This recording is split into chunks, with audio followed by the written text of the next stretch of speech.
మొత్తం దేశంలో వీళ్ళు రుణమాఫీ చేస్తున్నటువంటి ఏకైక ప్రభుత్వము తెలంగాణ రాష్ట్రం కాంగ్రెస్ పార్టీ చెప్పక తప్పదు అధ్యక్ష చెప్పండి.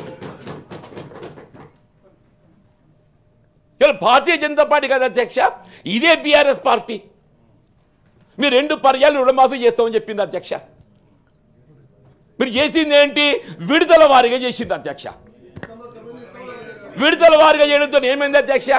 మీరు చేసిన అప్పు అది రుణమాఫీ కాదు, వడ్డీ మాఫీ పథకంగా మారిపోయింది. వడ్డీ మాఫీ పథకం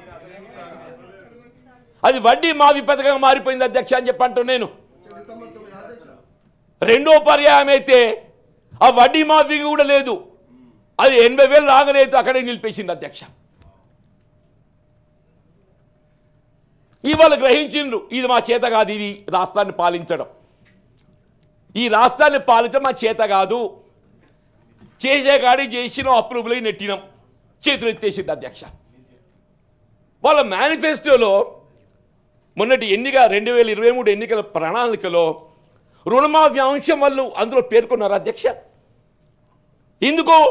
వాళ్ళు రుణమాఫీ చేయడం ఇది మాత్రం సాధ్యం కాదు, రైతులకు అండగా నిలవడం మాకు సాధ్యం కాదు, చేతులు ఎత్తేసింది. వాస్తవం కాదా అధ్యక్ష?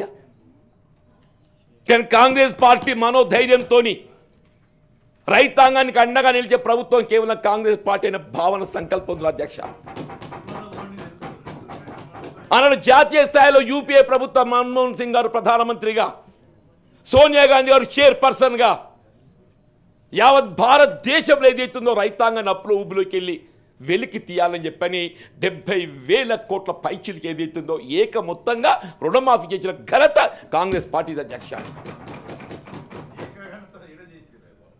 ఇవాళ 21,000 కోట్ల అయ్యా, 21,000 కోట్లు అంటున్నా నేను,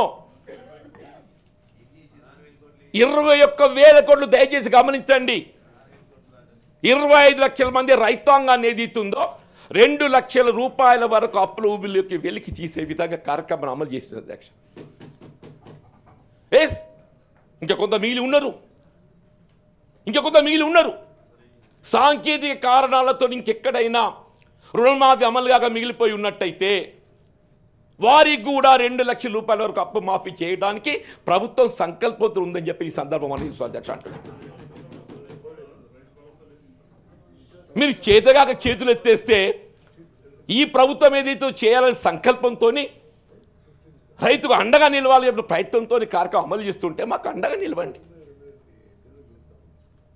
ఇంతకు విమర్శే, ప్రతిపక్షం అంటే విమర్శే కాదు అధ్యక్ష.